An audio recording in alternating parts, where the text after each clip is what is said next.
Welcome back with a smiling face. Important note before starting, if you are a fan of audio stories, then our Patreon account is the best platform for you. Join us on Patreon for the best audiobooks ever. The Time of Awakening. Episode 3. Chapter 19 to 27. Back to the beginning, then, Derek said, settling onto his crate. The last time we saw you, you were running for the warehouse with Ray. Our distraction worked and we got away, but we couldn't go back for a while, in case they were watching. When we got there, you guys were gone. Ray convinced me to leave. She'd said that when she was alone with Simon hadn't mentioned me at all, only worried about his brother. I knew now that wasn't true. She'd known it would make me feel bad, maybe bad enough to leave with her, and now I was embarrassed that it had worked. She said stuff. She got me to leave to get my arm checked by Aunt Lauren, and then I took them through the last 2 days, step by step, revelation by revelation. When I finally finished, they all sat there, silent, even Tori. So Brady and Liz are dead, Simon said slowly. And, I guess, that other girl, the one who was shipped out earlier. Amber, Tori said. Her name was Amber. I nodded. She was on the list. All 3 of them. Another moment of silence. Ray and Aunt Lauren are still there, I said finally. I know Ray betrayed us, and my aunt was one of them, but I need to get them out. I don't expect any help with that. No, you're right, Simon said. Ray screwed up, but she sure doesn't deserve to die for it. I know we can't rescue them alone. I snuck a look at Derek. When he nodded, I felt a pinch of disappointment, like I'd been hoping he'd say that we could handle it. He was right, of course. We couldn't. Once we find your dad, I want to go back, I said. I guess now we know why he took you guys and ran. Because he decided genetically engineering his son hadn't been such a bright idea after all. There was a bitterness in Simon's voice that surprised me. All this time, I hadn't thought of that. I'd been too focused on Simon's father as the good guy. But he'd put his son in the experiment, like all the other parents. They tried to do the right thing, I said, remembering my aunt's letter. They thought it would make our lives easier. The Edison Group sold them this dream, and when it started to go wrong, your dad got out. Aunt Lauren tried, too. I touched the letter in my pocket. Just too late. And then there are those of us whose parents never regretted it, Tori said. Whose mothers have turned out to be total evil. But, hey, at least now no one can say I don't come by it honestly.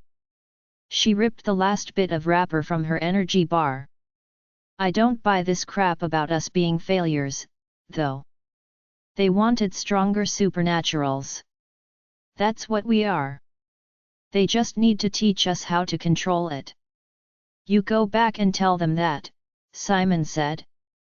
What about you? Tori waved at Simon. Your powers work fine.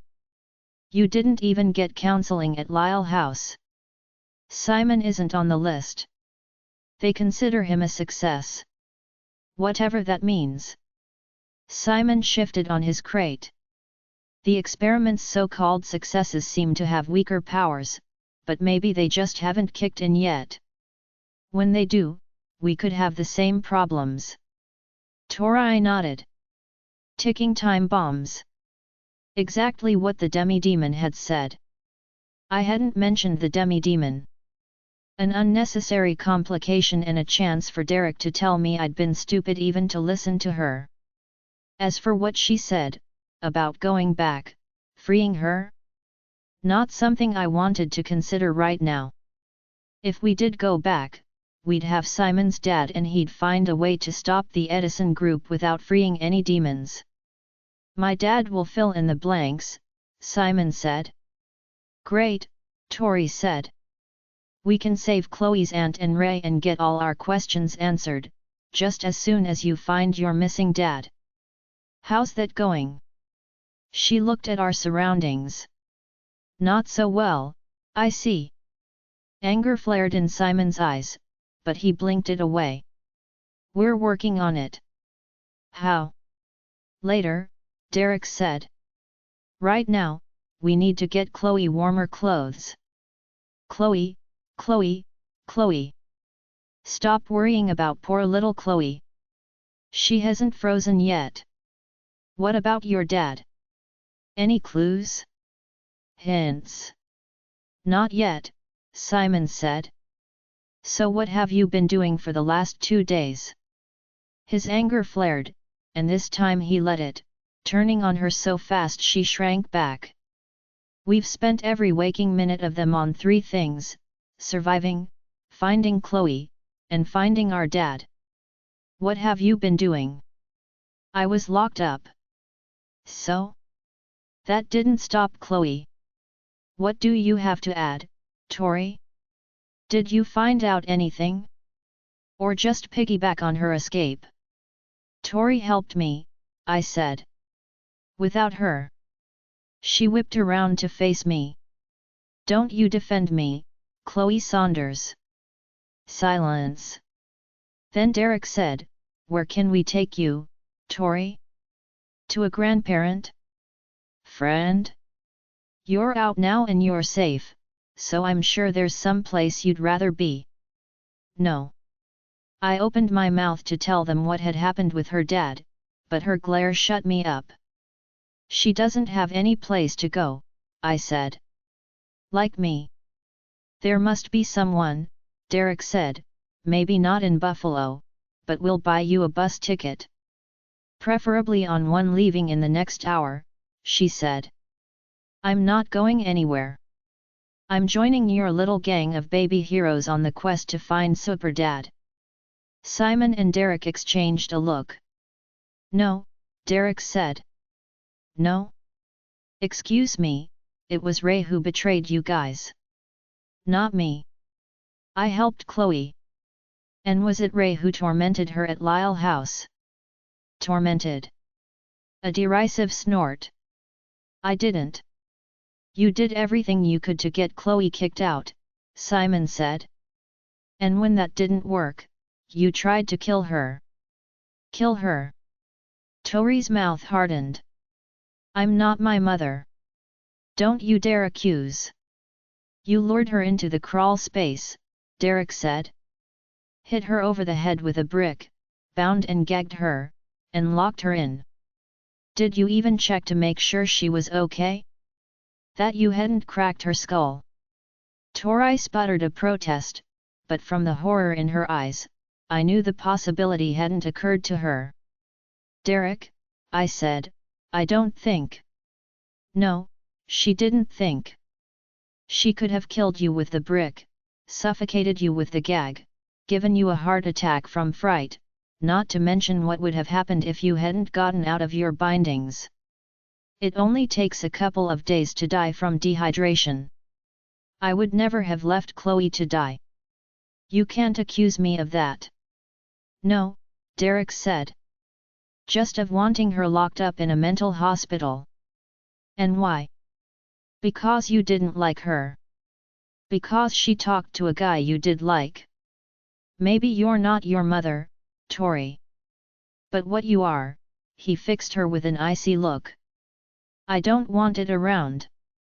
The expression on her face, I felt for her, whether she'd welcome my sympathy or not. We don't trust you, Simon said, his tone softer than his brother's. We can't have someone along that we don't trust. What if I'm okay with it? I cut in. If I feel safe with her. You don't, Derek said. You won't kick her to the curb, though, because it's not the kind of person you are. He met Tori's gaze. But it's the kind of person I am. Chloe won't force you to leave because she'd feel horrible if anything happened to you. Me? I don't care. You brought it on yourself. Now that was too harsh. Simon squirmed, mouth opening. I beat him to it. Where is she going to go? She doesn't have any money. Anyone she runs to will almost certainly call her parents. I don't care. We can't do that, Simon said. It's not right. I knew Derek didn't lack empathy. He couldn't forget what he'd done to that kid who attacked Simon.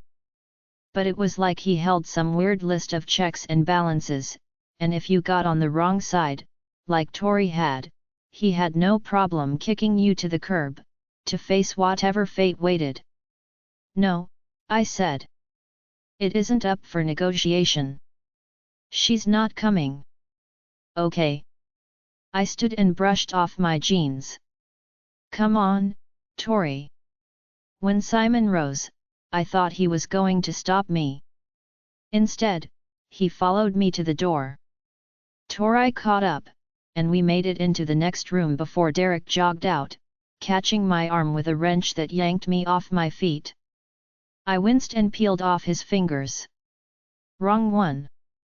He dropped my arm quickly, realizing he'd grabbed my injured one.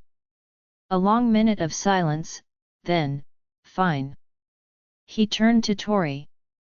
3 conditions. 1. Whatever your problem is with Chloe, get over it. Go after her again, you're gone. Understood, Tori said. 2. Get over her Simon. He's not interested. She flushed and snapped, I think I've figured that out. And number 3. Get over yourself. 20. Once that bit of ugliness was over, I was for the first time in my life excited about going shopping. I couldn't wait to get out of this damp, dark, cold place, reminding me too much of the basements I hated. Get away from that dead body, the vibes from it keeping my nerves on edge. Get warm clothing, get real food, and a real bathroom, with soap and running water and a toilet.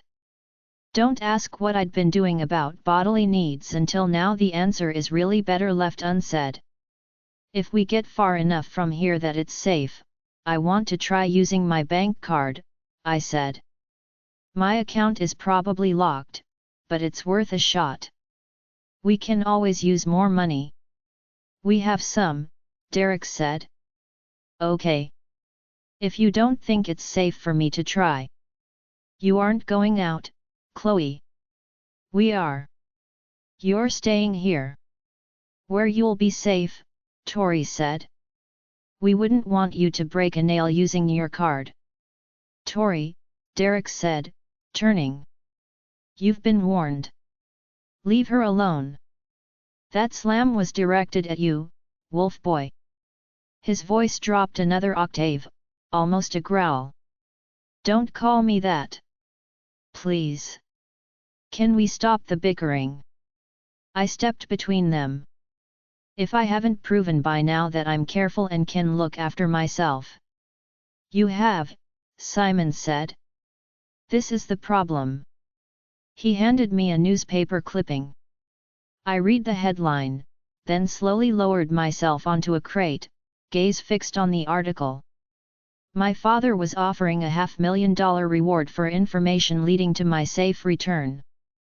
There was a picture of me last year's school photo.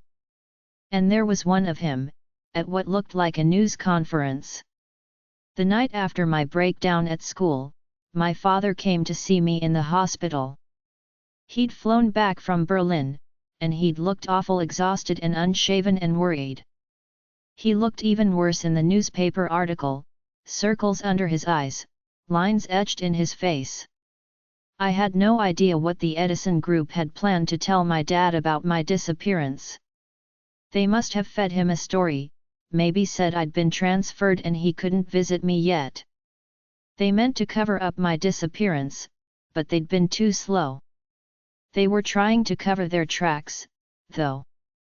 According to the nurses and my roommate, Rachel Rogers interviewed for the story I'd run away. Did my dad believe that?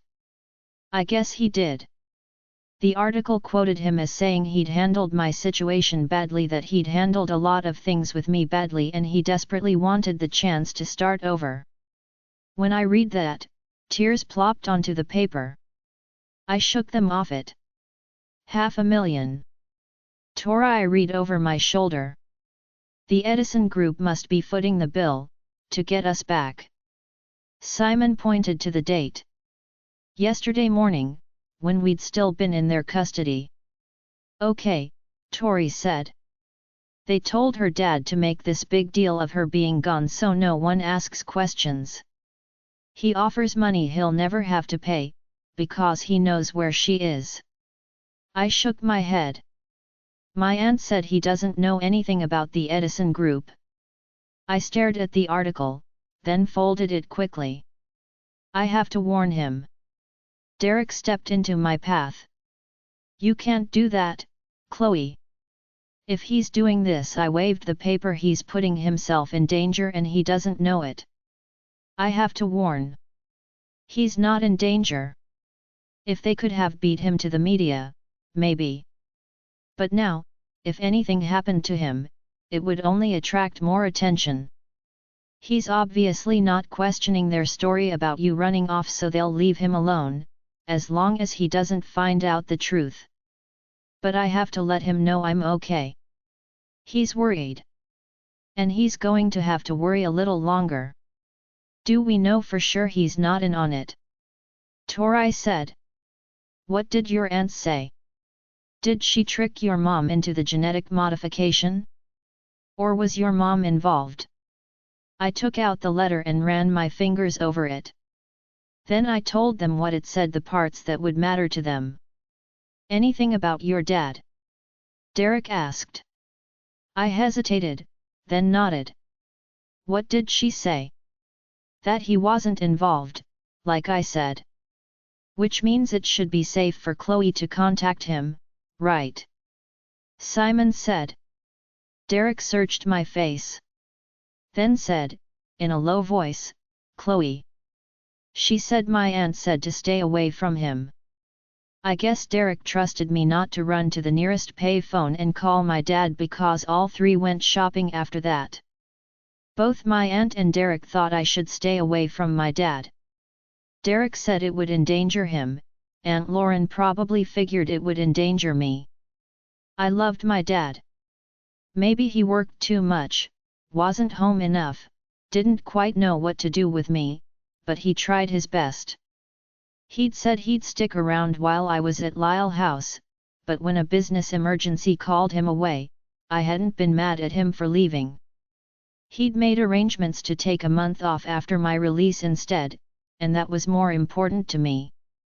He thought I was safe at Lyle House, under my aunt's care. He must think that I'd been so hurt and angry that I'd run away. Now his schizophrenic daughter was wandering the streets of Buffalo. I wanted to call him, just to say I'm okay. But Derek and Aunt Lauren were right. If I did that, it might not be okay, for either of us. To distract myself from thoughts of my father, I decided to check out the dead body. After what happened with the bats, if there was a way of honing my corpse sense, I needed to start training now, so I'd know about nearby dead bodies before I accidentally slammed their ghosts back into them. It did seem to work like radar. The closer I got, the stronger the feeling got. Which made finding the body sound easy, but it wasn't. The feeling was only a vague sense of unease, a prickle on the back of my neck and a dull headache, and when it seemed to increase, it was impossible to tell whether I was detecting the body, my nerves, or a draft.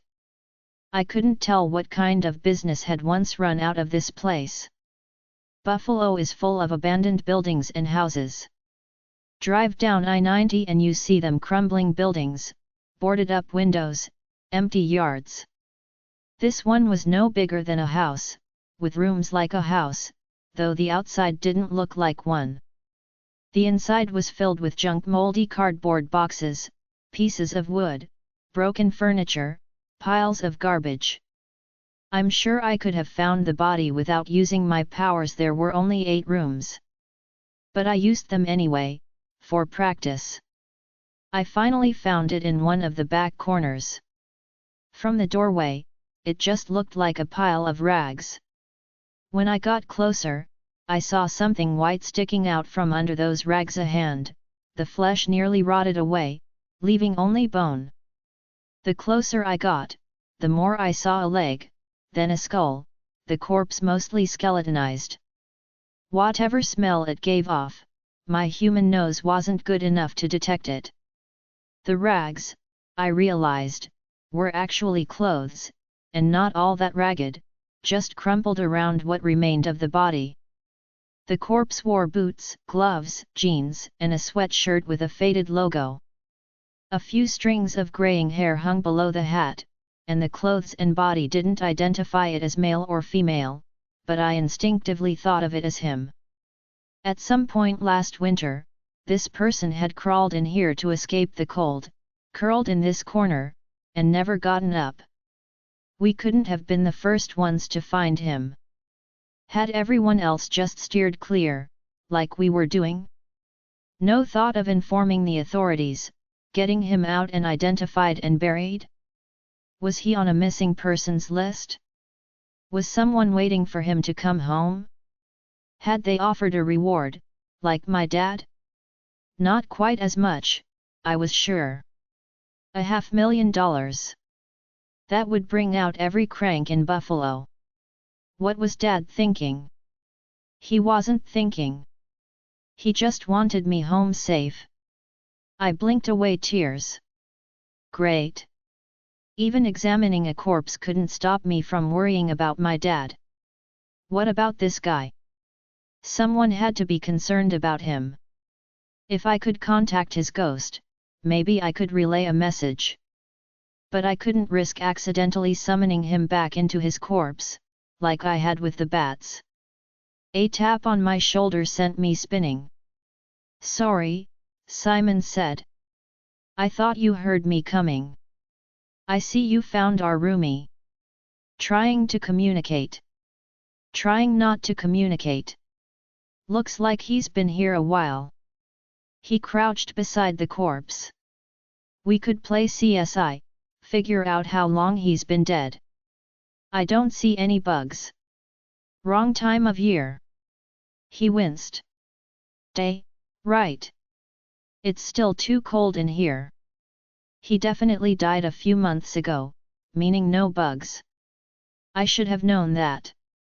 Derek did a science fair experiment a couple years ago on bugs and decomposition. He caught my look. Yeah, gross. Kind of interesting, too, but I wouldn't ask Derek about it. Only placed second in the city finals. Slacker. I backed up as he straightened. I'm done here, though, so I'd better get farther away. Me and corpses don't mix. I considered telling him about the bats. I wanted to tell someone, talk it over, get advice, but I was just seeing whether I could use my powers to find it. I'm guessing the answer is yes. I nodded and we left the room. We can find another place to stay, he said. Derek's fine with that. Really? I'm okay. Speaking of Derek, where is he? Still shopping.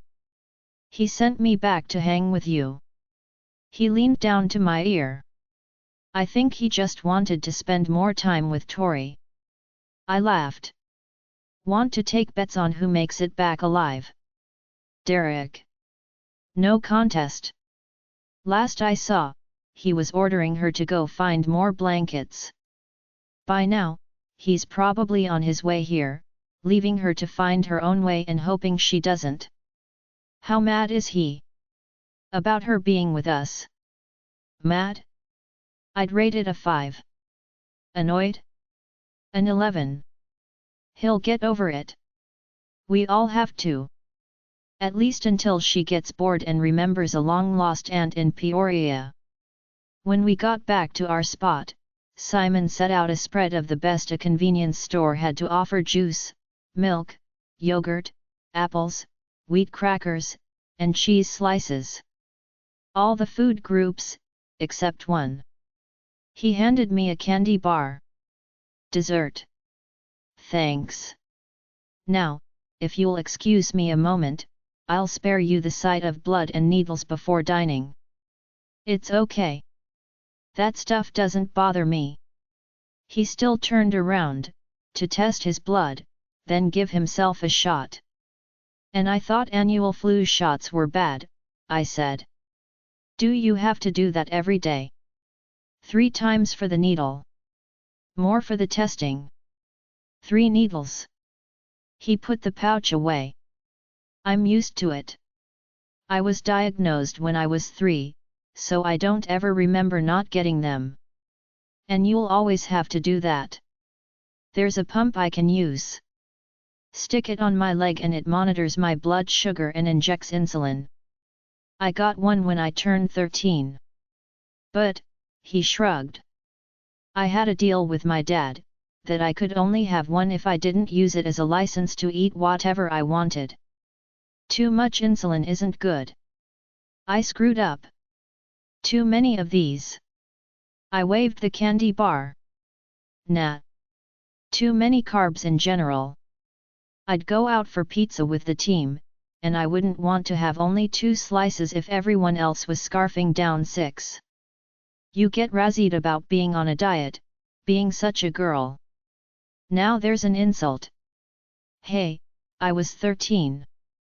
I know it was stupid, but when you're always the new kid, you just want to fit in. I guess you know what that's like. You've probably been in as many schools as we have.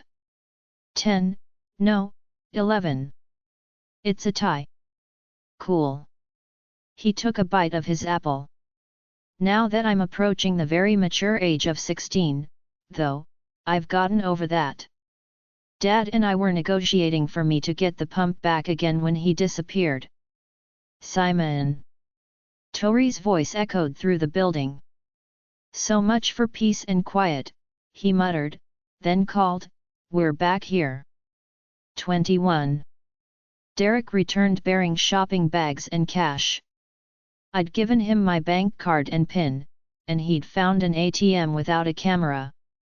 My card still worked. He'd withdrawn my limit of $400. We couldn't do this again. Every time I used it, the bank would know I was still in Buffalo, and Derek was afraid the Edison Group might be able to find that out. He handed me the cash and receipt, discreetly folded. Tori snatched the receipt and opened it. My God, is this your bank account or college fund? I took it back. My dad direct deposits my allowance. After 15 years, it adds up. And he just lets you access it. Why wouldn't he? Because you could spend it.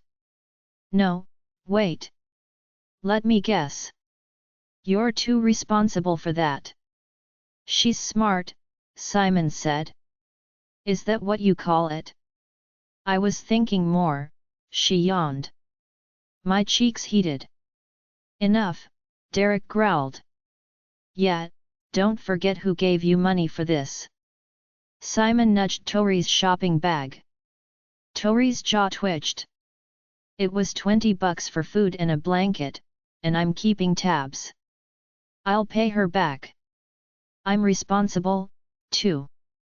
Just not, she waved at my receipt, disgustingly responsible. I took my bag from Derek.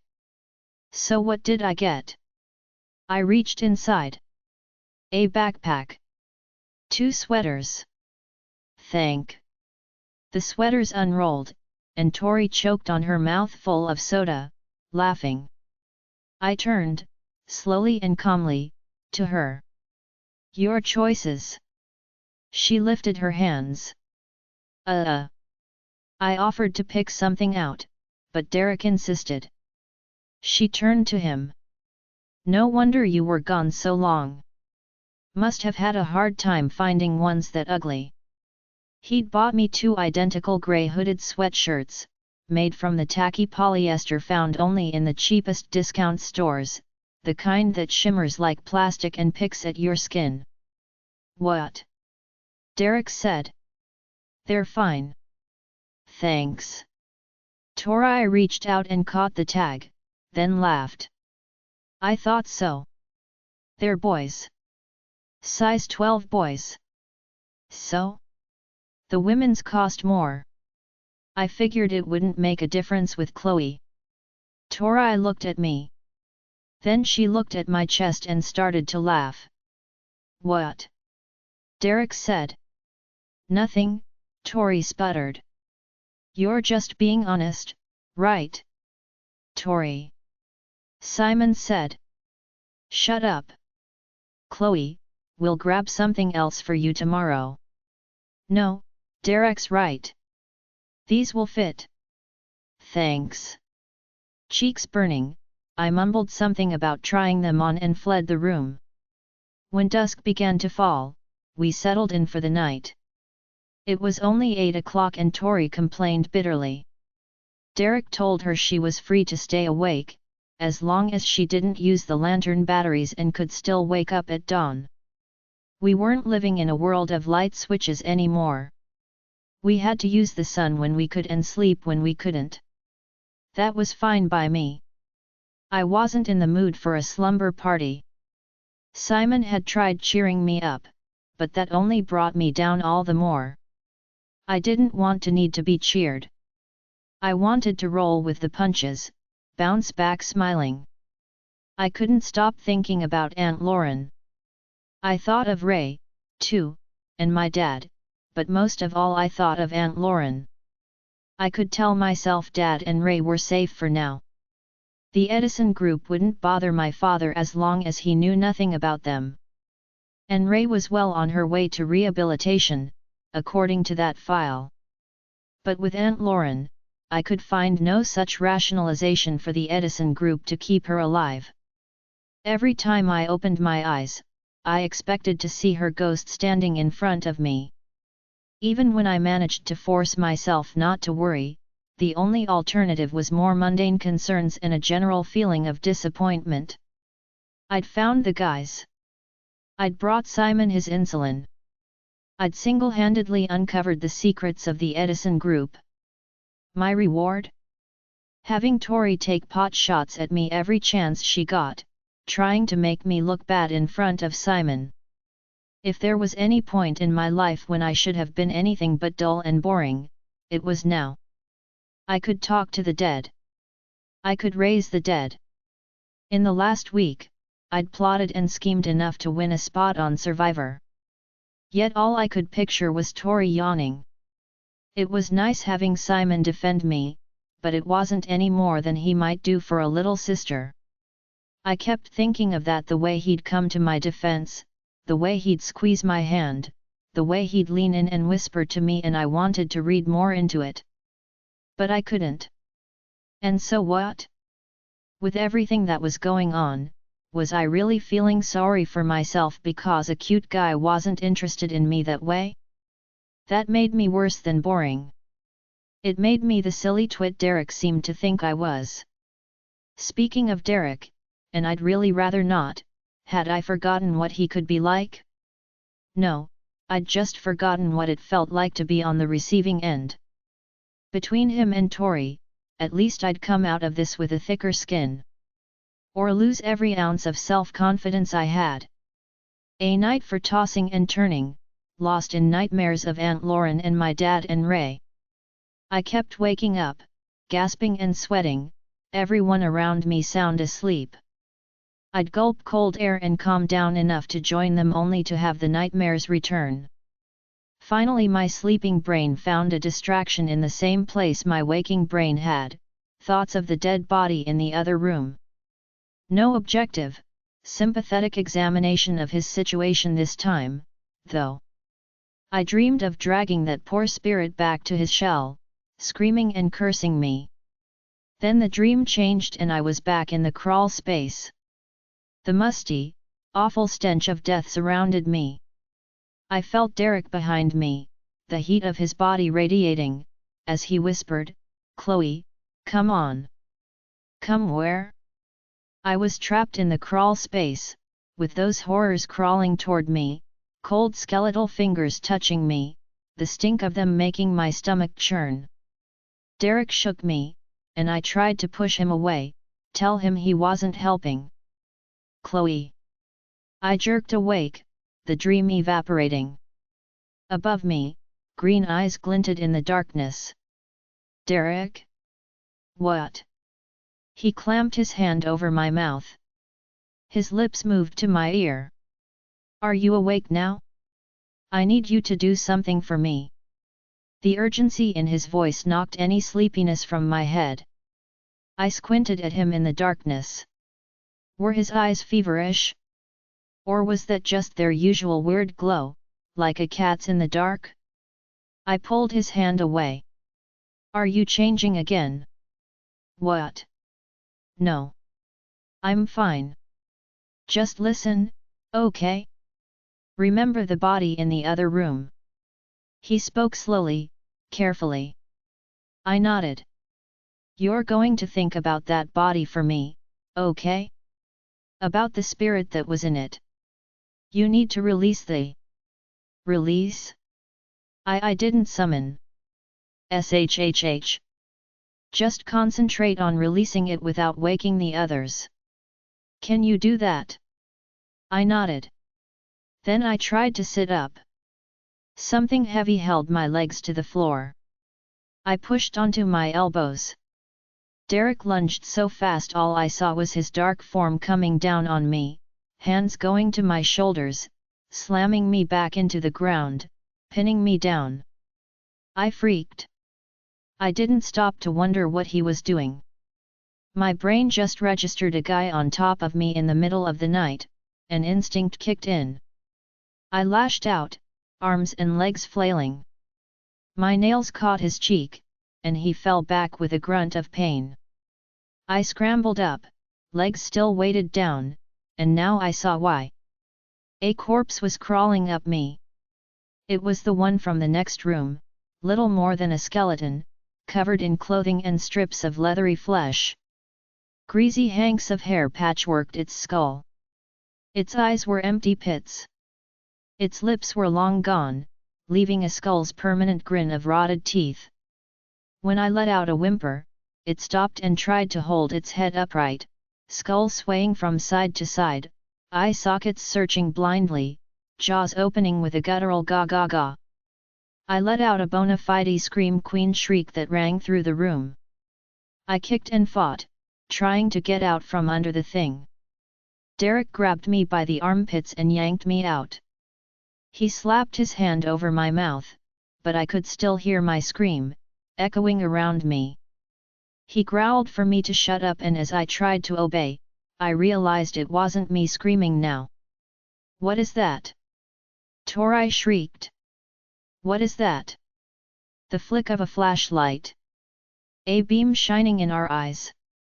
And then she really screamed, loud enough to make my ears ring. The corpse reared up, mouth opening, screaming back, a high-pitched wail.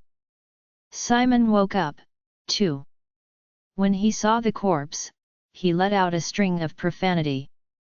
Shut her up! Derek snarled to Simon, jabbing a finger at Tori. Chloe! Calm down! You need to calm down! I nodded, gaze fixed on that thing. I tried to remind myself it wasn't a thing but a person, yet all I could see was a skeleton held together by bits of flesh, that eyeless head swaying, those teeth clicking. I inhaled, in and out, fast. Calm down, Chloe. Just calm down. There was nothing calming about his tone, just an impatient snap, telling me to stop freaking out and get to work. I pulled from his grasp. You need to, he began. I know what I need to do, I snapped back. What is that thing? Tori gibbered. Why is it moving? Get her out of here, Derek said. As Simon hauled Tori away, I tried to relax, but my heart was racing too fast for me to focus. I shut my eyes, only to feel something on my foot. My eyes opened to see fingers reaching for my leg. I scuttled back. A filthy rag-covered arm reached out, finger bones scratching the newspaper on the floor as it tried to propel itself forward, too broken to lift itself. How could it even move? But it did. Just like the bats, inch by inch, coming toward me. You called it, Derek said. It's trying. I didn't call anything. Somehow you summoned it, and now it's trying to find you. I concentrated, but at the first touch on my leg, I skittered to the side. The thing paused, skull wobbling, then those empty eye sockets locked on me as it turned in my new direction. You have to release it, Derek said. I'm trying. Try harder. I squeezed my eyes shut and formed a mental image of the corpse. I pictured the ghost trapped inside and imagined drawing it out. Concentrate, Derek whispered. I am. If you'd shut up. The corpse stopped, like it could hear me. Then it reached out, blindly, searching. It found my leg and its finger started feeling its way toward my knee. I steeled myself against the urge to pull away. It needed to find me, so I let it. Ignore that and focus on. What did you do the last time? Derek asked. I glared over at him. I'm trying to help, he said. You'd help a lot more if you'd shut. His glare matched mine. You need to release it, Chloe. With all that screaming, someone's bound to have heard us, and you've got about 5 minutes before they burst through that door and see a corpse crawling. Is that supposed to help me? I didn't mean. Out. I just. Out. He retreated. I closed my eyes and envisioned the skeleton, the trapped spirit.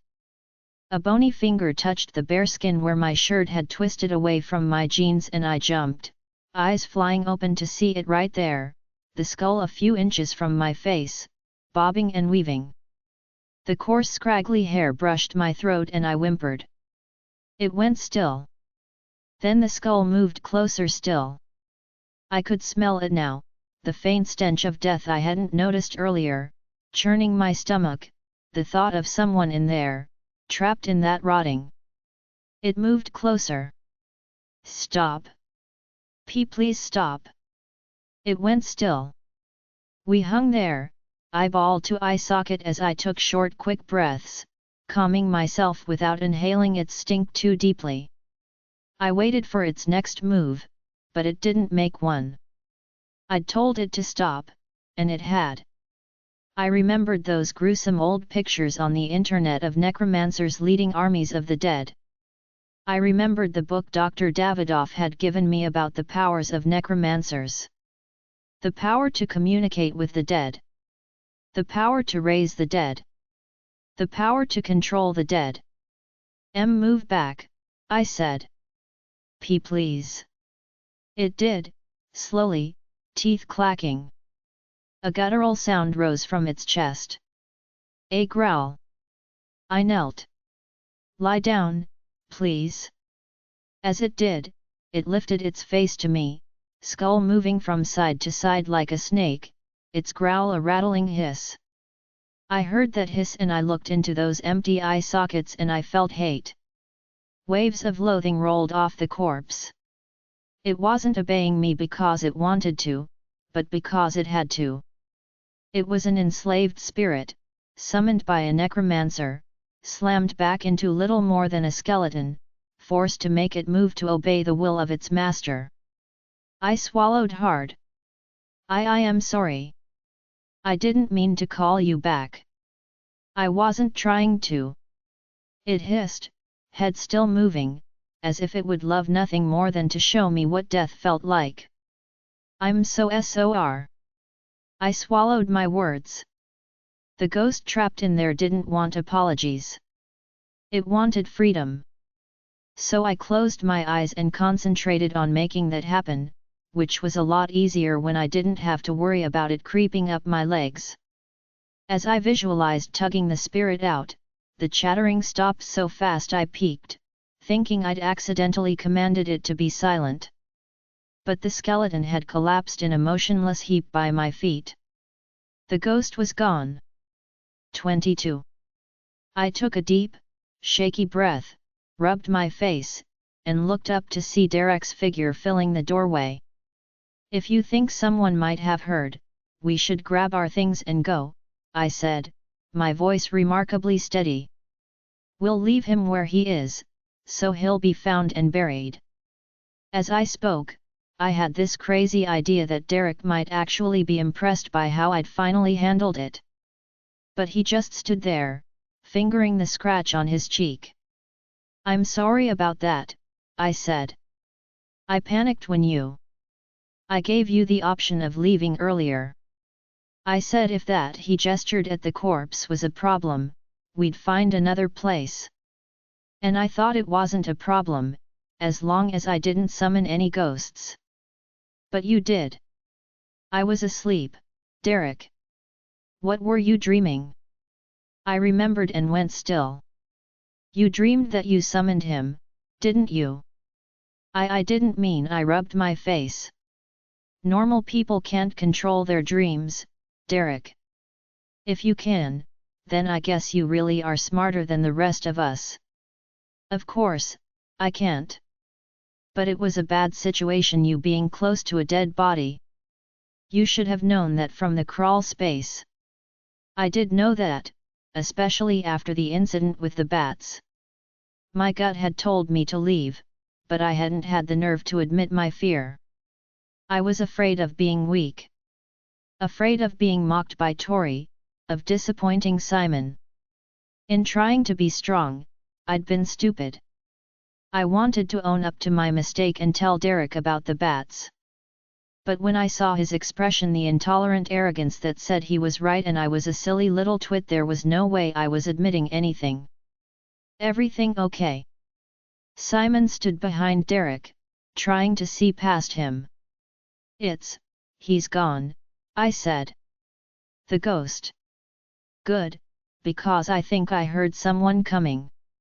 "And when were you going to warn us?" Derek snapped.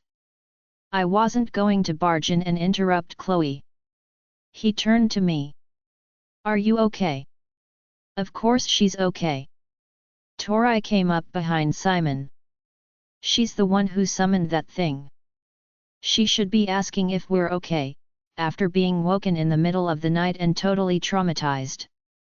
"You weren't too traumatized to grab your hairbrush," Simon said. "As a weapon, okay?" I stepped between them. "Did someone mention we're in danger of being discovered? Let's grab our stuff and move." "You're giving orders now, Chloe," Tori said. "No, I'm making suggestions. If you choose to ignore them, that's fine. Stay behind and explain the dead body to whoever's coming." "Yes," said a voice behind me. "Maybe you should explain that, little girl." A figure stood across the room, only his outline visible in the dark. I turned back to the others, but no one had moved. They were all just looking at me. "Chloe," Simon said. A man stepped from the shadows. His long hair was only streaked with grey, but his face was so lined he looked 80. My gaze dropped to his sweatshirt, emblazoned with a Buffalo Bruins logo. Then I looked at the skeleton on the floor, twisted just enough for me to see the same logo, faded almost to nothing on the tattered shirt. "Chloe," he said. "Is that your name, brat?" I am sorry," I said. "I didn't mean to summon you." Simon jumped in front of me. "Look, ghost, I know you can hear me. It was an accident." The man lunged through Simon. I fell back with a yelp. Simon spun, but Derek yanked him aside. "Who's Chloe talking to?" Tori asked. "The ghost she summoned," Simon said. "Grab your backpacks," Derek said. "We need to get going." As Simon and Tori took off, Derek followed my gaze, figuring out where the ghost stood. She didn't mean to raise you. She apologized, and we're leaving, so it won't happen again. Go on back to your afterlife. The ghost strode over to glare up at Derek. You going to make me? He can't, I said. And he can't hear you either. I am sorry. Very. He wheeled on me. I shrank away again, but Derek put his hand against my back, stopping my retreat. He can't hurt you, Derek whispered. Stand firm and tell him to go.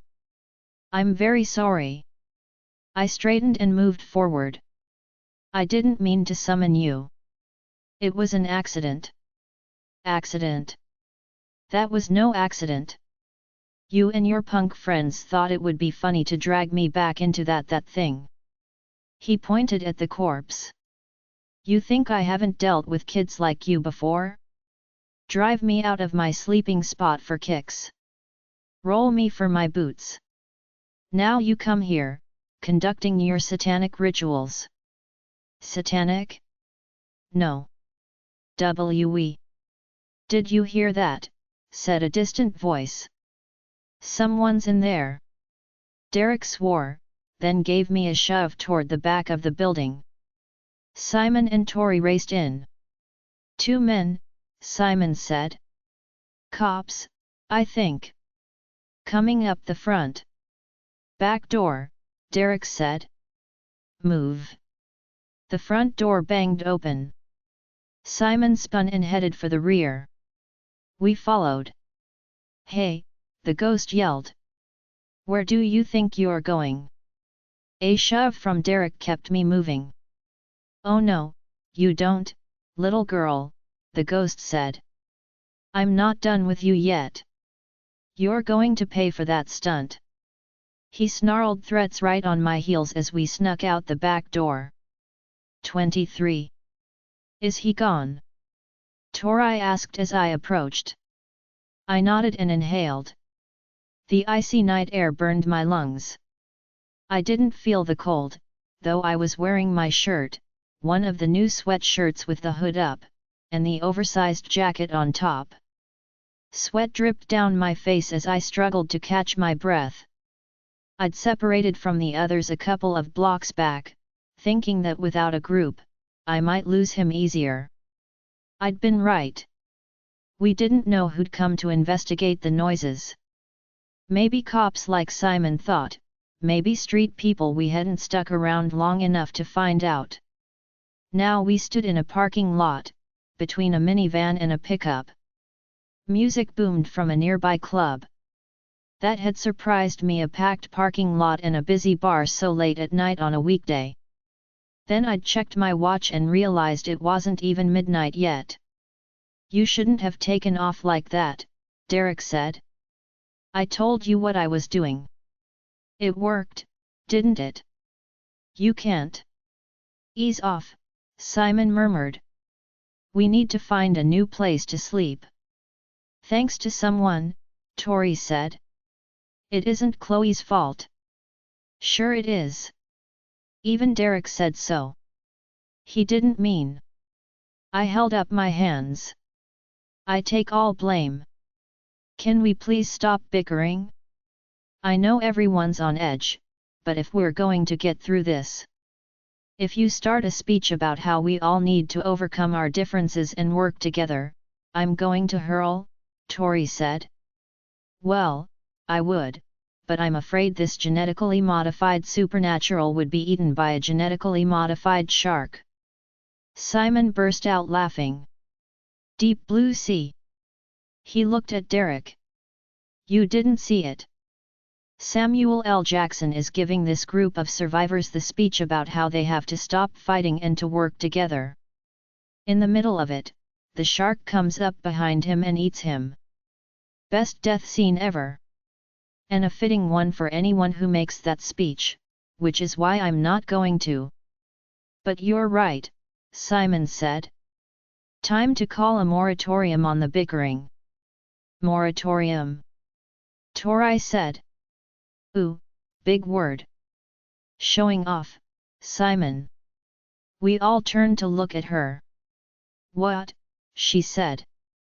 No bickering means no jabs, no insults, no snark, no baiting, Derek said. And it means we probably won't hear another word from you for days. As for this situation, I said, I take the blame, so I'll fix the problem. Stay here and I'll find us a place. Derek caught the back of my jacket. You still have a ghost looking for you and a huge reward on your head. Stay here with Tori. Simon and I will find a new spot. Before they took off, Derek turned back to me. I mean it, stay right here. Even if the owners of these Tory-wrapped the vehicles on either side come out. Derek ignored her. She's your responsibility, Chloe. When they were gone, Tori turned to me. Why do you let him get away with that? He treats you like a little kid. I said nothing, just started walking away from the spot where Derek told me to stay. She smiled. That's more like it. I led her to a strip of gravel between two buildings. Then I lowered myself to the ground. This is safer, but still close enough. She stared at me. You're kidding, right? I pulled my jacket sleeves over my hands to keep them warm. You actually listen to him. Only when he has a point. She towered over me. You're going to let a guy order you around like that? Make the girls sit on their butts while the men go hunt up a cave to sleep in, maybe drag back some food for us to eat. Yep. Well, I'm not. I'm going to show those guys that a girl can do this just as well as they can. I leaned back against the wall and closed my eyes. She stomped off. I opened my eyes, watching her get farther away. Derek said to stay. And he said to look after her. Conflicting requests at the moment. I know he'd tell me to forget Tori and take care of myself. But I couldn't do that. Hold up, I said as I jogged behind her. If you're going to whine at me about Frankenstein, save it. I'm not here to give you crap. I'm helping you find a spot. As long as we don't go far, Derek can track us. As she stepped onto the sidewalk, I made sure my hood was still on, then hurried out and caught her sleeve. We can take quiet roads, but I need to avoid people as much as I can. I don't. I'm not the one with stalker ghosts and $500,000 on my head. Yes, but if the Edison Group wants us back badly enough, they might have gone public to flush us out. We both need to be careful. We reached the end of the street. As she started turning left, I stopped her again. This way, I waved to the darker end of the street. Look for a good spot in an alley. The wind's coming from the north, so we need a northern barrier. A corner or alley end or recessed delivery door would be best, so we can see anyone coming. And the worse the lighting, the better. We want dark and we want secluded. You're as bossy as Derek, you know that? The only difference is you give your orders nicely. But, apparently giving orders nicely was a strategy that worked, because she made no attempt to take off or take over, just came with me as we checked spot after spot. Behind a row of stores we found a long, narrow alley with a wall on one side and a solid 6-foot fence on the other. This looks promising, I said. Yeah. If you're Oscar the Grouch. She waved at a row of trash bins. I lifted a lid and pointed at shredded paper inside. Recycling. There aren't any restaurants around here, so the garbage won't smell. I continued down the alley. It dead-ended at a wall. This is great, I said. 3 sides, the bins block part of the entrance. We can shift boxes around and put paper down to sit on. And maybe, if we're lucky, find a cardboard box big enough to crawl inside so we can pretend we're homeless people. Right now, Tori, we are homeless people. That shut her up. I stopped near the end of the alley and let out a laugh. Come here. She sighed. What now? I waved for her to come over. Oh. She reached out to thaw her hands in the hot air blowing from the vent. I grinned. We've even got heating. How perfect is that? Too perfect, said a girl's voice. Which is why this spot is taken. 3 girls were walking toward us down the alley. All were about our age. One was blonde and dressed in oversized fatigues. Another had dreadlocks. The third girl wore a battered brown leather jacket, and when she stepped into a patch of moonlight, I saw a thick scar running from her eye to her chin. See that? The dreadlocked girl pointed to a tag on the wood fence. That's our mark. That means this spot is ours. We didn't see it. Sorry. We'll go. I started to walk away, but Tori pulled me back. No, we won't go. You can't reserve an alley, mark or no mark. It's first come, first served. You want this one? Be here earlier tomorrow. Excuse me. The scarred girl pulled a switchblade from her pocket. It snapped open with a twang. Tori glanced at the knife but didn't budge, her gaze locking with the girl's. Check it out, the scarred girl said to her friends.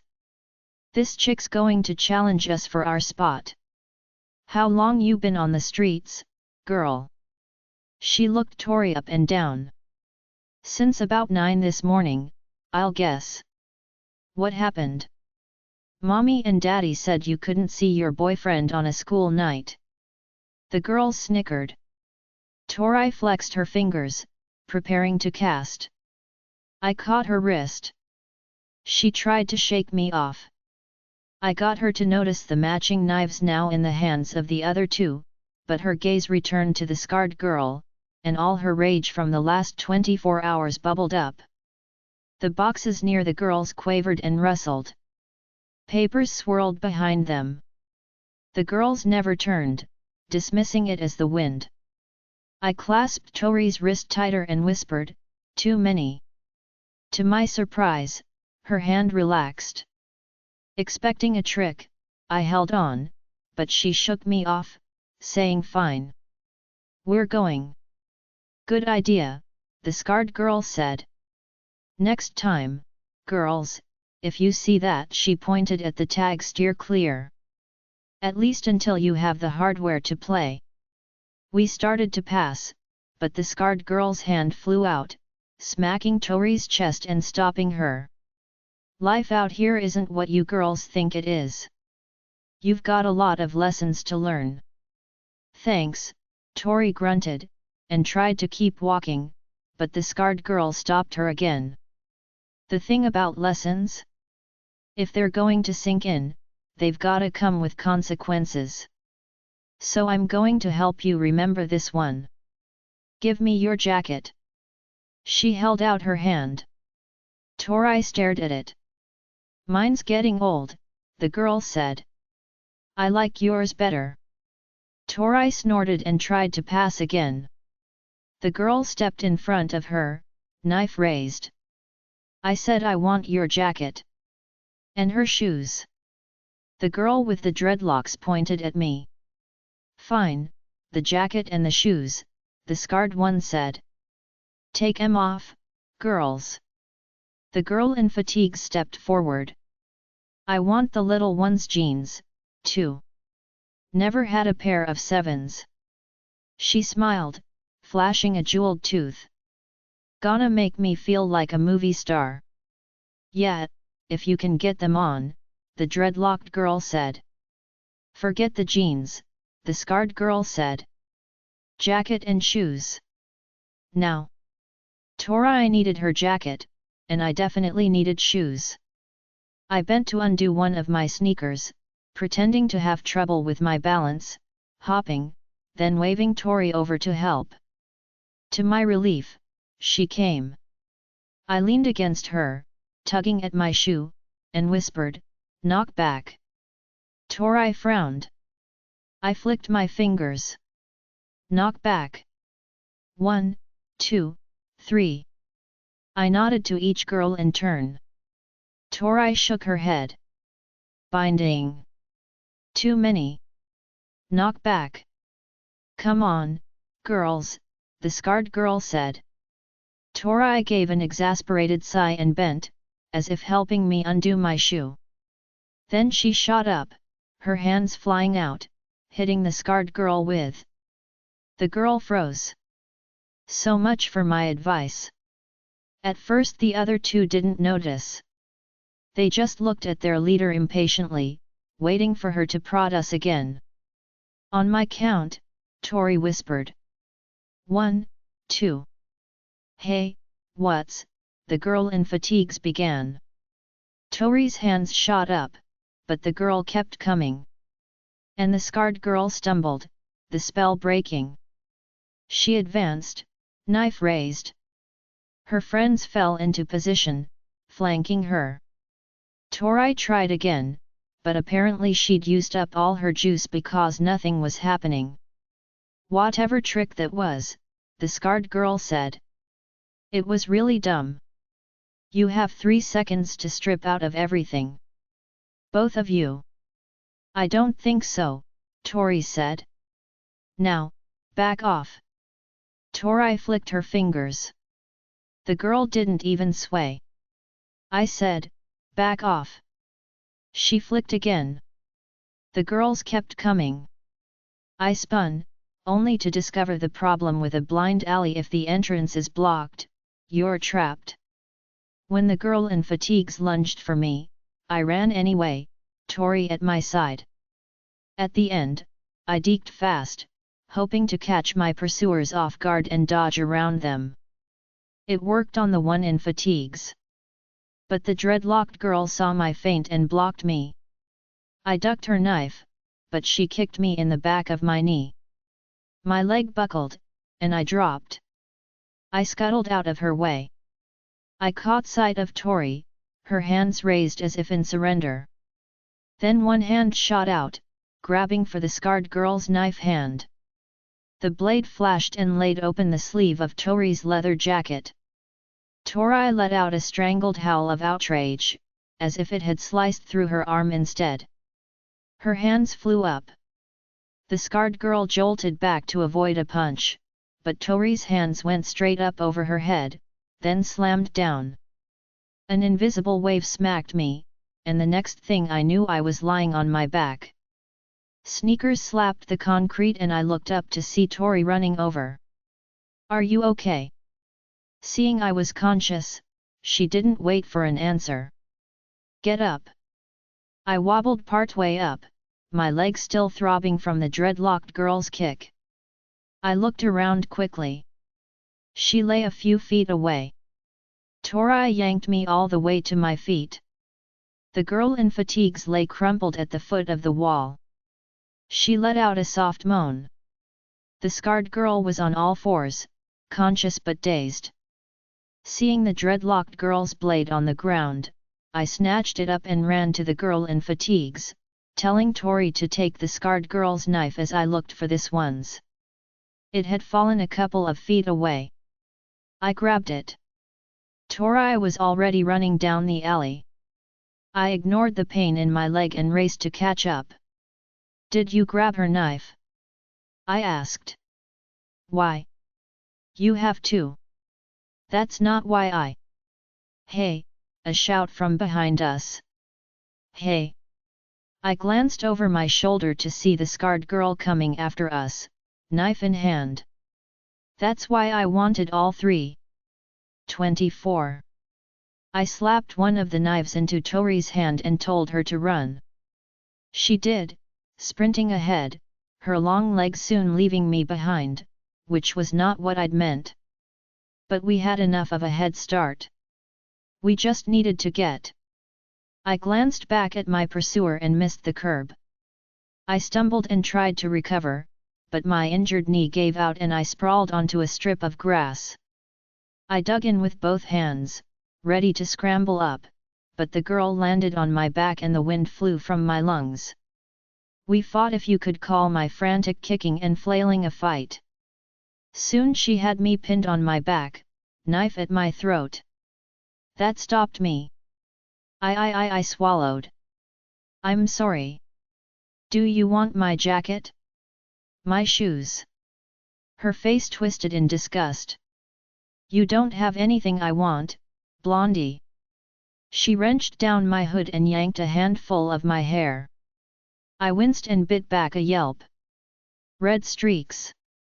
A humorless laugh. You think that makes you tough? Makes you cool. And no. If you want my shoes, they'd never fit me. I wanted your friend's jacket, but she's long gone. Nice friend you've got there. Never even looked back. The girl eased up, knife still at my throat. It was a taser, wasn't it? What? What she did to me back there? She tasered me, then my girls. I bet you thought that was funny. And no. I said I was going to teach you a lesson, and since you don't have anything I want. She lifted the knife until the point was an inch over my eye. I saw that tip coming down and went nuts, writhing to get free, but she had me securely pinned with her arm on my neck, cutting off my air as I struggled, and all I could do was watch that point coming straight for my eye. A whimper burbled up from my gut. She laughed and lowered the blade to rest on my cheekbone. The tip pressed in. I felt the jab of pain, then hot blood trickling down my cheek. This is no life for pretty girls, Blondie. A cute little thing like you?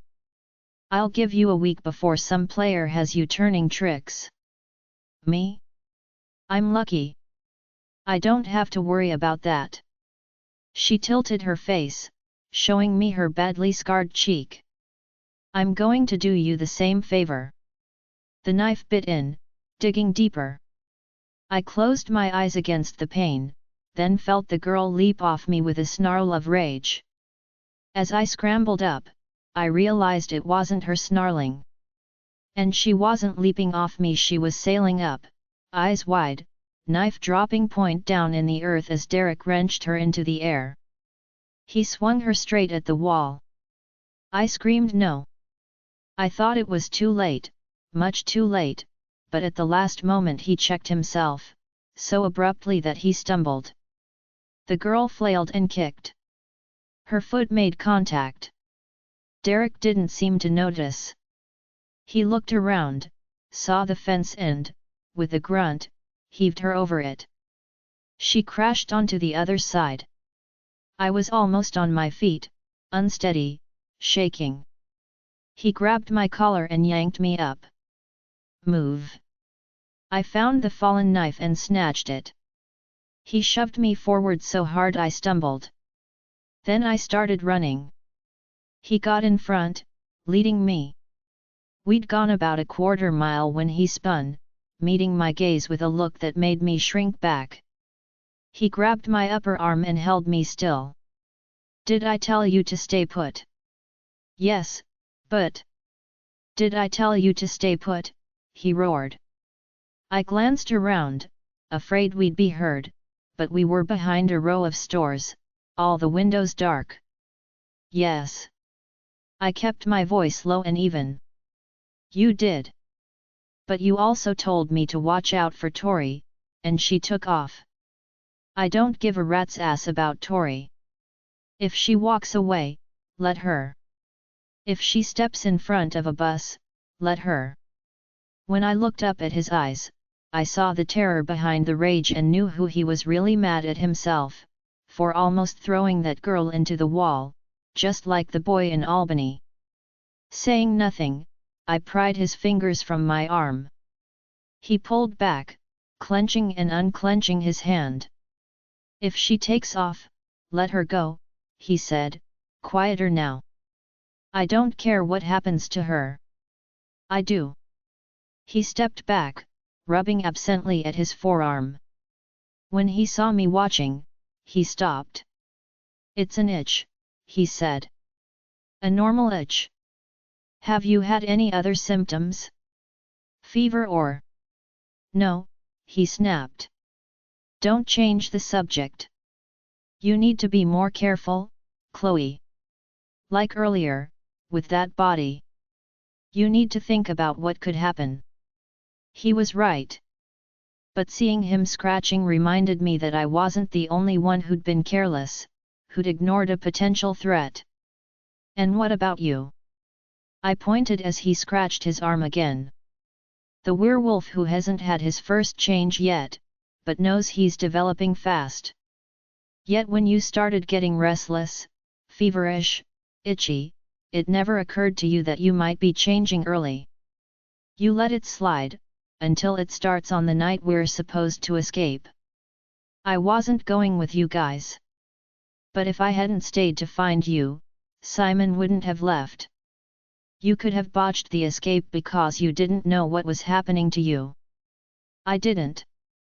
Like I didn't know I could raise the dead in my sleep. But did I chew you out? Did I even mention how close I came to getting caught because I stayed to help?" He looked away, jaw working, then said, "I tried to help you, too. And got this." He gestured to the scratch on his cheek.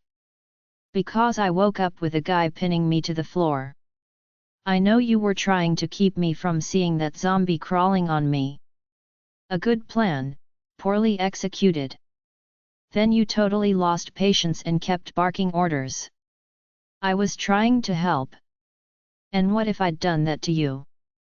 Yelled at you to finish changing before we got caught?" He looked away again. About that night? I haven't said." He squared his shoulders. "We need to get back.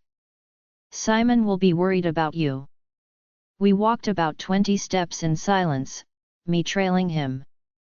When his shoulders bunched, I knew he was thinking about it again, and I prayed he'd let it go. "Please just let it." He spun on me. "Next time when I tell you to stay, I mean stay. I'm not a dog, Derek." I kept my voice steady, but his jaw tensed, green eyes flashing. "Maybe not, but you obviously need someone to look after you, and I'm tired of doing it." "Don't." "Don't what? Didn't we agree to stop bickering?" His face darkened. "This isn't. You're mad at yourself and you're taking it out on me." I meant to be reasonable, but he exploded, coming at me so fast I backpedaled and hit a chain-link fence. "I'm mad at you, Chloe. You took off. You got in trouble. I had to rescue you." He kept coming at me. I pressed against the fence, the links whining in protest. "And stop doing that," he said. Backing away, giving me that look. "Like you're scaring me? Maybe you are." He stepped back so fast he wobbled and caught himself, and the look on his face it vanished in a second, the scowl returning. "I'd never hurt you, Chloe. You should know." He stopped. Paused. Then wheeled and started walking away. "Next time? Handle it yourself. I'm done taking care of you."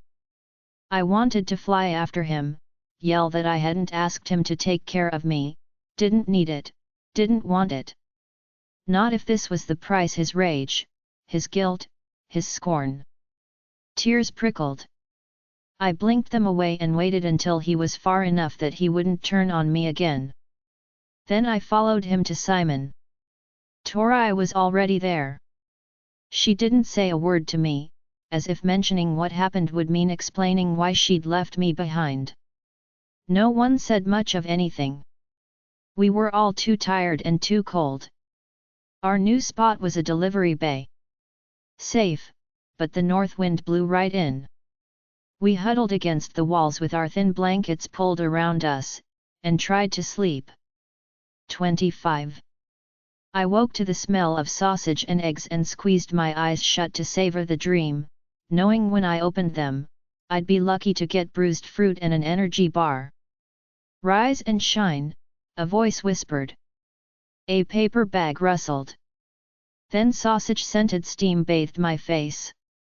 I opened my eyes to see Simon holding a familiar takeout bag in front of me. McDonald's. SHHH.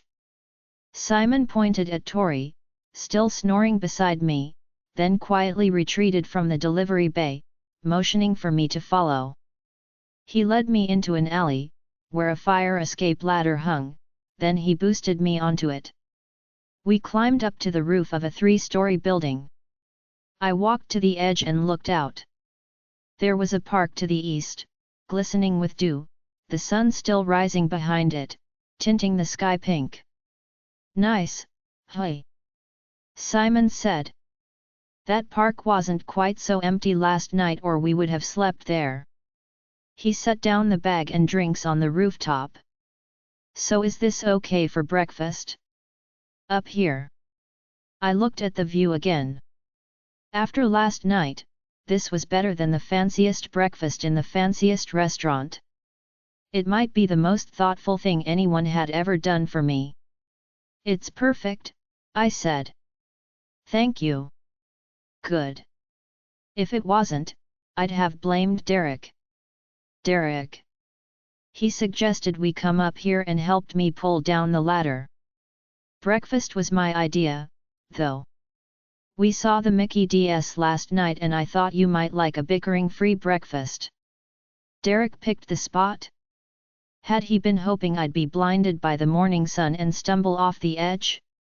Pancakes or sausage McMuffin? Simon asked as I settled onto the rooftop. Which do you want? I've got mine. He lifted a wrapped sandwich. I thought I'd buy you both and, whichever you don't want, Derek will eat. Nothing goes to waste with him around. I took the McMuffin. He lifted 2 cups. OJ or a strawberry milkshake? I didn't think you could get milkshakes in the morning. He grinned. I can. When I took the shake, his smile grew. I thought you might like that. Thanks. This I waved at the food and the spot is really nice. And well deserved after your cruddy night. By the way, there's a cut on your cheek. We should get that cleaned up later. I know Derek gave you the gears last night more than once. It's okay. No, it's not. Going at you about raising that zombie? That was out of line, even for Derek. He's been crankier than usual. Yet. I think it's because he changed or couldn't change, but that's no excuse to vent at you, not after what you did for him. I shrugged and took a long draw of my milkshake. About what you did that night, staying with Derek while he was trying to change, Simon shook his head. I don't know how you kept your cool. Finding him like that when you didn't even know he was a werewolf. I figured it out. Simon took a bite of his sandwich and chewed, looking out at the sky before saying, I wanted to tell you. Especially after he forced you to admit you were seeing ghosts. We argued, he won, as usual. But if we thought you could ever have stumbled on him like that, we'd have warned you. Even knowing what he is, I doubt I could have stuck around, much less helped. It took guts. He caught my gaze. It really took guts. I'm sure I turned crimson. I glanced away and chomped into my sandwich. I appreciate what you did for him, Chloe. Derek appreciates it, too, though I'm sure he hasn't said so. I swallowed my mouth full and changed the subject.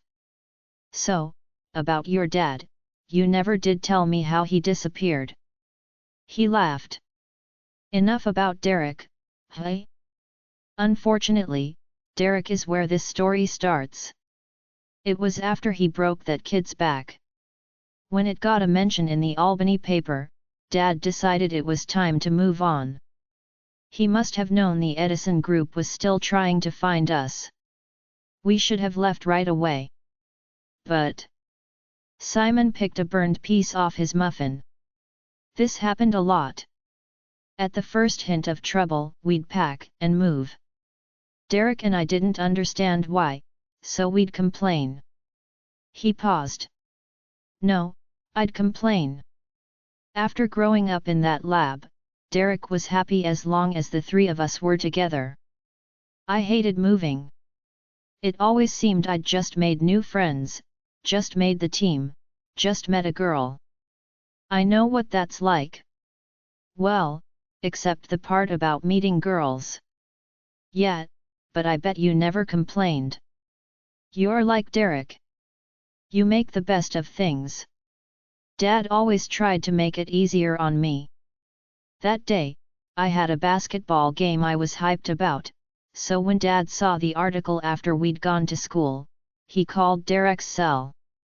He told him not to mention it to me, but that he'd meet us after school and we'd take off. He never showed. And you haven't seen him since? Simon shook his head. We got home, found the car packed, the keys in the kitchen. He'd taken his wallet or had it in his pocket when, whatever happened, happened. You think someone kidnapped him? I don't know.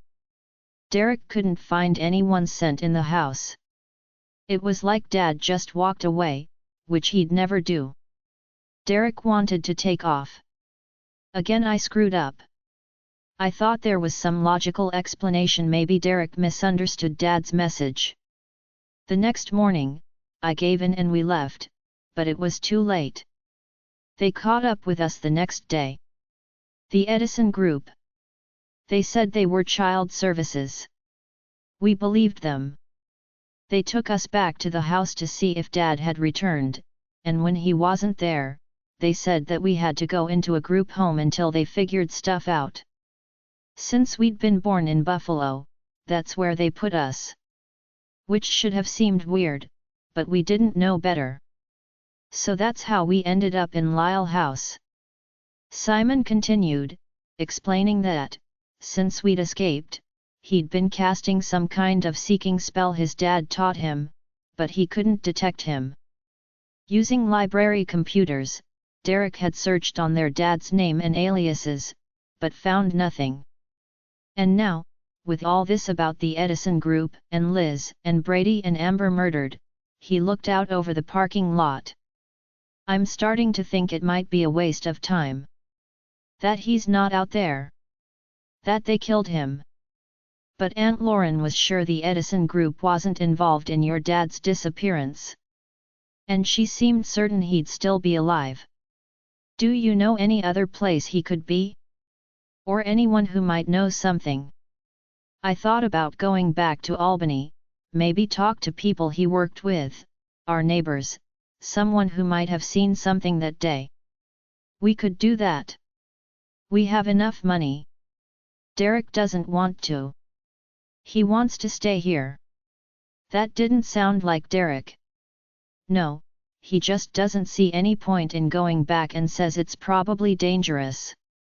But there is someone we could go to. This friend of my dad's. Andrew Carson. He lives outside New York City. Dad said if we were ever in trouble and he wasn't around, we should go to Andrew. Have you called him? Maybe he knows something about your dad. That's the problem. Dad put his number on our cell phones, but they took those when we were tossed in Lyle House. We know his name and where he lives, we've been there plenty of times. But when we tried looking him up on a computer, we couldn't find anything.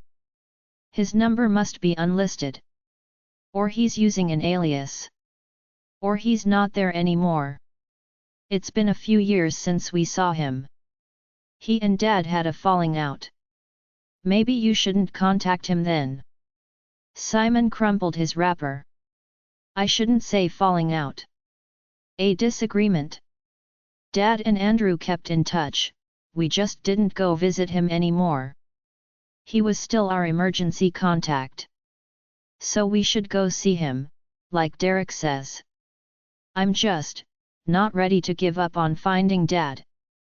But with you and Tori here, and your picture everywhere, Derek's ready to buy the bus tickets. How about another solution? I need to get out of Buffalo. You need to talk to this guy.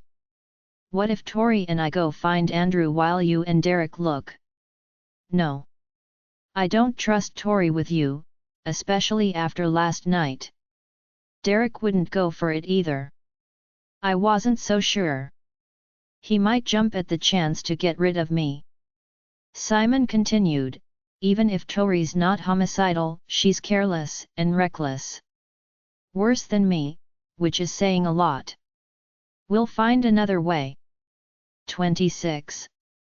For most of that day, both Derek and Tori steered clear of me, like I had a bug they didn't want to catch. I didn't see a lot of Simon either.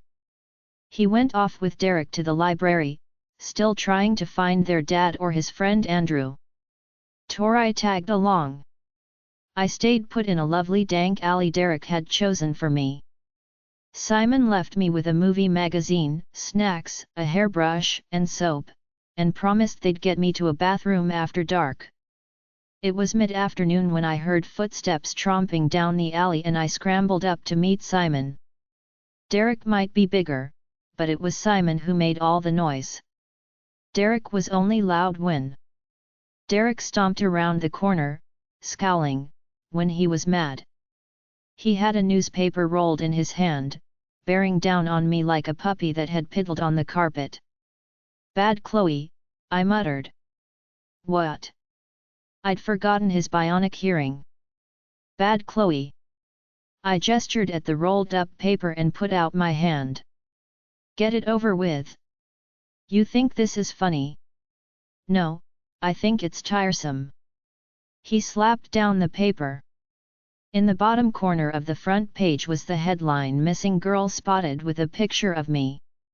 I skimmed the short paragraph, then turned to the rest inside. It had happened last night, when Derek had been yelling at me after my run-in with the street girls. The windows around us may have been dark, but a woman had been watching from an apartment over a shop, drawn by Derek's voice.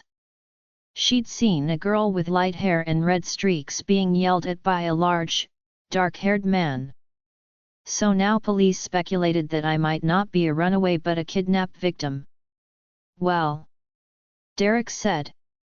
I folded the paper carefully, my gaze down. "Guess you shouldn't have yelled at me in public." "What?"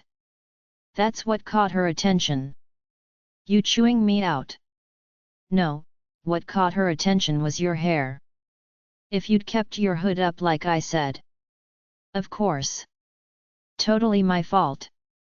After nearly getting my face carved up, how dare I forget my attacker yanked down my hood." "Bad Chloe. So this is a joke?" I looked up at him. "No, it's not a joke. It's a serious problem. The joke is this." I waved from him to me. "You've been sulking all day, brooding." "Brooding? Just itching for me to screw up so you can rip me a new one, your favorite pastime. You couldn't just come back and calmly say we have a problem that we need to discuss. Where's the fun in that? You think I enjoy? I have no idea what you enjoy, if anything. But I do know what you'd like. Me, gone." "What?" "I've served my purpose. I got Simon out of Lyle House." "Sure, you were willing to make a half-assed effort to find me, so it looks good for Simon." "Half-assed? You showed up hours late. Left a hidden note. Came by once a day." "Yes, half-assed." "No. Ask Simon." I was worried. "I'm sure you faked it well. But, unfortunately, I found you and, worse, I showed up with Tori in tow and a price on my head. So it's time to activate the backup plan. Make me so miserable and unwelcome that I slink away." "I'd never." No, you won't. I met his gaze. Because I'm not going to slink away, Derek. If I'm too much of an inconvenience to keep around, then at least have the guts to tell me to get lost. I brushed past him and walked away. I didn't get far. I bumped into Simon and Tori, and Derek caught up with us. And then he got his way. Not about driving me off, he still had to work at that. But this new development gave him all the ammunition he needed to persuade Simon it was time to go to their father's friend's place. The bus left at 4. First, though, the $500,000 runaway needed a disguise. Derek took me to a restroom in the park I'd seen from the roof. The building was locked for the off-season, but he easily broke the locks and got me in. He made sure the water hadn't been turned off, then slapped a box of hair color on the counter. "Gotta get rid of that," he said, pointing at my hair. "I could just keep my hood."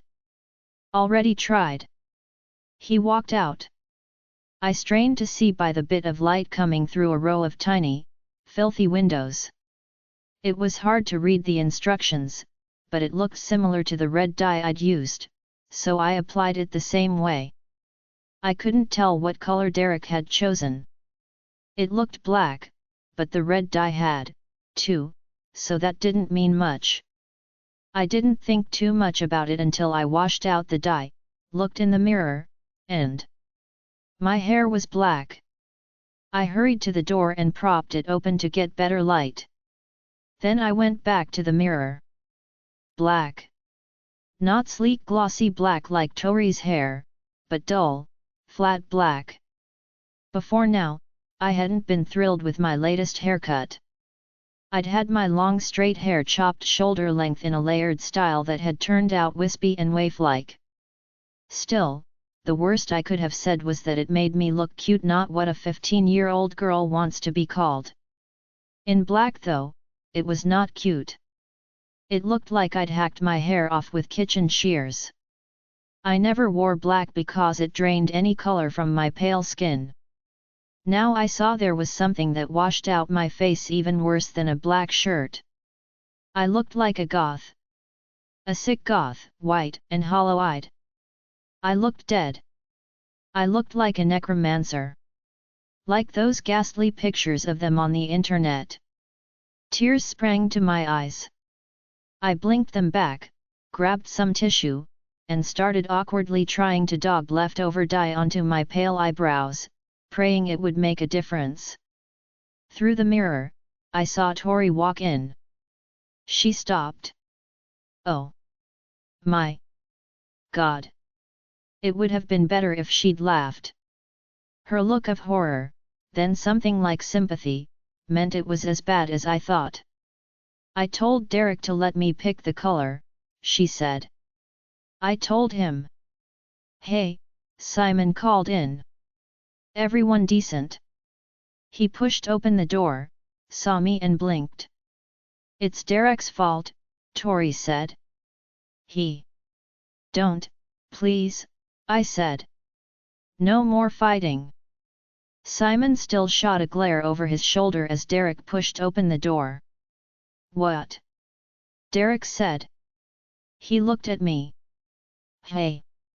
Tori hustled me out the door, brushing past the guys with a whispered jerk for Derek. "At least now you know never to go dark again," she said as we walked. "A couple years ago, I let a friend dye mine blonde. It was almost as bad. My hair felt like straw and so, Tori and I bonded over hair horror stories. We put our differences aside and by the time we were on the bus, we were painting each other's fingernails. Or not. Tori did try to cheer me up. For her, this situation seemed to warrant more sympathy than having a dead guy crawling over me. But the closer we got to the bus station, the lower her mood dropped, coinciding with a rising discussion of finances. How much did we have? How much would the tickets cost? Should I try to use my bank card again? I did use an ATM we passed. Derek figured that was okay if they thought we were still in Buffalo, that was good, considering we were leaving. He didn't expect my card would work though. It did. I suppose that made sense. The bank or police might have told my dad to lock it, but he wouldn't cut off my only source of money, even if he thought it could make me come home. That, of course, made me think about him and how much he must be worrying, and what he was going through. I wanted so badly to contact him, but I knew I couldn't. So all I could do was think about him, and think about Aunt Lauren, and feel awful about everything. To get my thoughts off my family, I concentrated on my companions. I knew not having money bugged Tori. So I tried to give her a couple hundred. It was a mistake. She lashed out at me, and by the time we reached the station, we weren't talking again. Simon and Tori bought the tickets. I wondered whether they'd catch any flack unaccompanied teens buying one-way tickets to New York City, but no one commented. I guess we could just be traveling alone. We were old enough to do that. Not that I'd ever traveled alone. Not even on a city bus. That got me thinking about who I normally traveled with, Aunt Lauren and Dad. When I tried to stop worrying about them, I only thought about someone else I was leaving behind, Liz. Liz said she could find me, but I was sure she'd meant in Buffalo. How long would she search for me? Could I summon her without her green hoodie, from hundreds of miles away? I'd need to try really hard, and that wasn't safe. Maybe she'd move on to the afterlife. That was probably a good thing. But at the thought of never seeing her again, my mood sunk lower than Tori's until, by the time the bus arrived, it was as black as my new hair. Simon had gone to grab sodas for the trip. Tori was already out the station door. When I struggled to get my backpack on, Derek grabbed it and threw it over his shoulder, which would have been nice if I knew he wasn't just hurrying me along. "Stop sulking," he said as he walked beside me. "It's just hair." "That's not." I shut up. "Why bother?" Simon jogged up to join us in the passenger line. He handed me a Dr. Pepper. "You okay?" "Just thinking about my dad and Liz. I wish I could have told them we're leaving." Derek leaned down to my ear. "Smile, okay," he whispered. "You look like you're being kidnapped, and people are staring." I glanced around. No one was paying any attention to us. Simon shouldered past his brother, whispering, "Ease off." He waved me to the first empty seat. "This okay?" I nodded and turned in. "There's more at the back," Derek said. "We can't sit together up here." "No, we can't." Simon slid in beside me. 27. I stared out the bus window as we left the city. "We'll be back for them," Simon said. "I know. I'm just off today." "I don't blame you. You had a crappy night. And a crappy day before that. And a crappy week before that." I smiled. "At least it's consistent. And I know that," he pointed at my hair, "isn't making you feel any better, but if you wash it enough when we get to Andrew's place, it'll come out." "Have some experience, do you?" "Me? Pfft. Never. I'm a guy. A guy. We do not color our hair. We don't even use conditioner if we can help it." He ran his fingers through his hair. "This? Totally natural." I never said. "Well, it wouldn't be the first time. Or the 100th. When a guy looks Asian and has blonde hair, everyone presumes it's a dye job." "But your mother was Swedish." "Exactly. Blame genetics, not chemicals."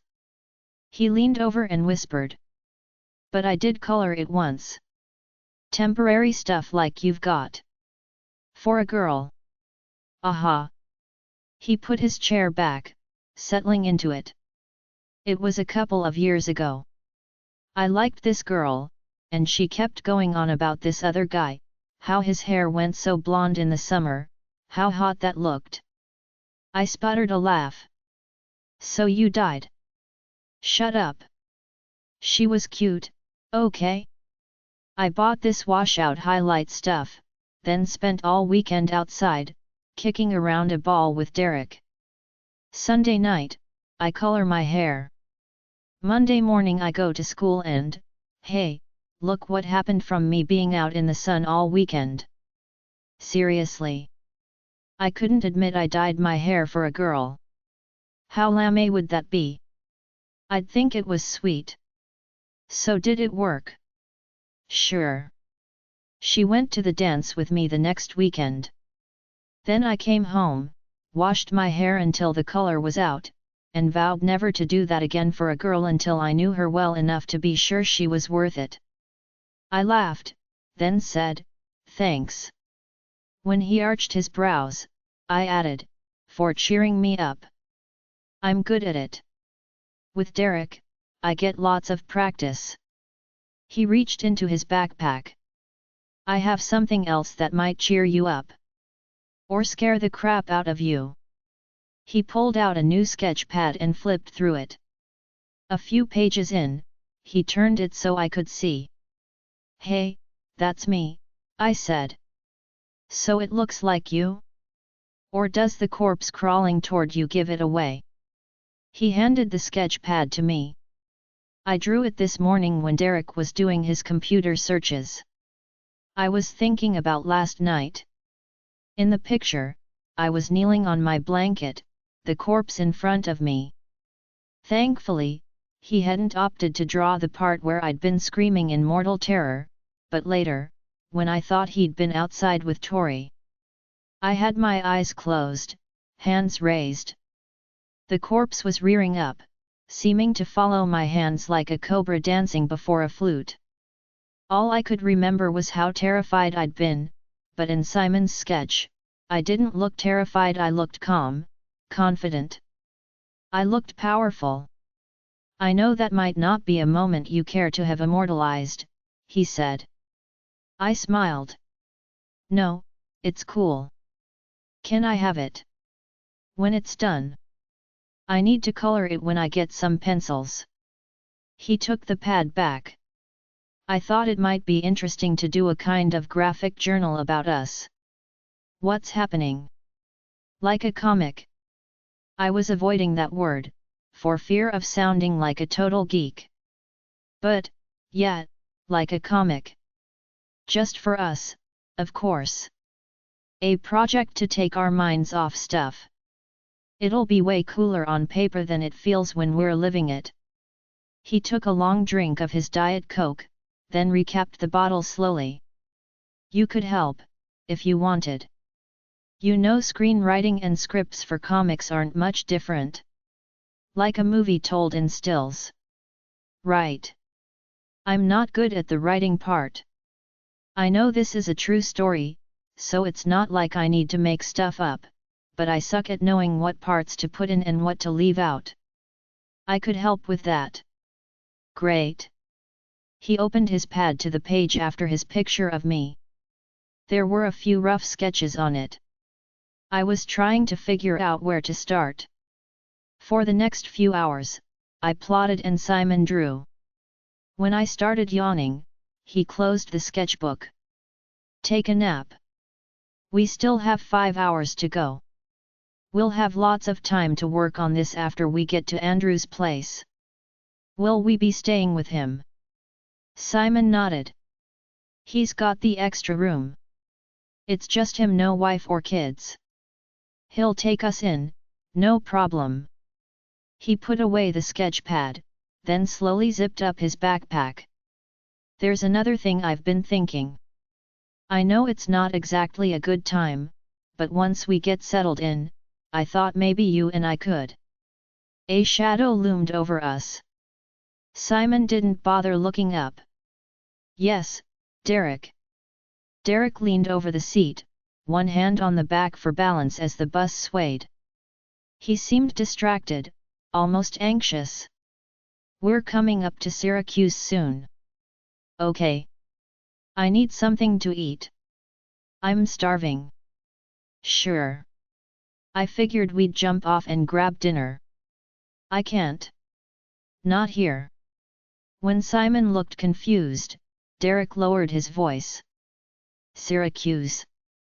I don't think they're going to be hanging out at the bus station." "Is something wrong?" I asked. Now Simon looked up at his brother. "I'll grab some food, okay?" Derek hesitated. He didn't look anxious, really. More unhappy. Because Simon was annoyed with him? As I watched Derek lurch back to his seat, I thought about that. Simon and Derek weren't just foster brothers, they were best friends. From the way Simon talked, though, he obviously had other friends, teammates, girlfriends. I doubted Derek had any. For him, it was just Simon. Was that why he wanted to get rid of me? It made sense, but it felt wrong. At Lyle House, Derek had never seemed jealous of any time Simon spent with me. Derek just went off and did his own thing. If anyone followed, it was Simon. Maybe he wasn't jealous. Just feeling ignored. It bothered me enough that when we stopped in Syracuse, I offered to take the food back out to Derek while Tori and Simon stretched their legs. I meant to suggest that Derek and I switch seats. When I got there, Derek was staring out the window. "Everything okay?" I asked. He turned sharply, like I'd startled him, then nodded and took the food with a mumbled thanks. I slid into the empty aisle seat. "Did you used to live here?" He shook his head and looked out the window again. I took that as a sign he wasn't in the mood for conversation and was about to suggest the seat switch when he said, "We lived just about every place else in the state except here." "We can't. There are others here." "Others?" He lowered his voice. "Werewolves. In Syracuse. Near it. A pack." "Oh. Was that how werewolves lived? In packs, like wolves?" I wanted to ask, but was afraid he'd think I was mocking him. So I said, "And that's a problem? If they smelled you?" "Yeah." He paused, then added grudgingly, "We're territorial." "Oh. Yeah." He kept looking out the window. I could see the reflection of his eyes, still and distant, lost in thoughts he obviously didn't care to share. I started to get up. "When I was a kid," he said, without looking my way. "When I lived in that place where you were locked up, the others were like that. Territorial." I lowered myself into the seat again. "The other werewolf," an elderly woman approached in the aisle, and I said instead, "Subjects." "Yeah." He turned then. "They had this pack, I guess you'd call it, and they'd claim stuff, like the sandbox, as their territory, and if..." His chin lifted, gaze moving to the front of the bus. "Simon's coming," he said. "He's looking for you. Better go." I was going to say that was okay, I wanted to hear more. Chances to hear something personal from Derek were fleeting, but this one had already passed. "You go," I said. "Sit with him the rest of the way." "Nah, I'm good."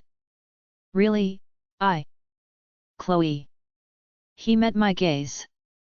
"Go." His voice softened. "Okay." I nodded and left. I fell asleep and dreamed of Derek, about what he'd said, about what the demi-demon had said about him, about the other werewolf subjects. I dreamed of Aunt Lauren at the facility, saying she wanted Derek put down like a rabid dog, and of Brady saying how Aunt Lauren had tried to get him to blame Derek for their fight. The memories and the images swirled until I felt someone shaking my shoulder. I woke up to realize the bus had stopped. Derek was in the aisle, leaning past Simon, who was asleep.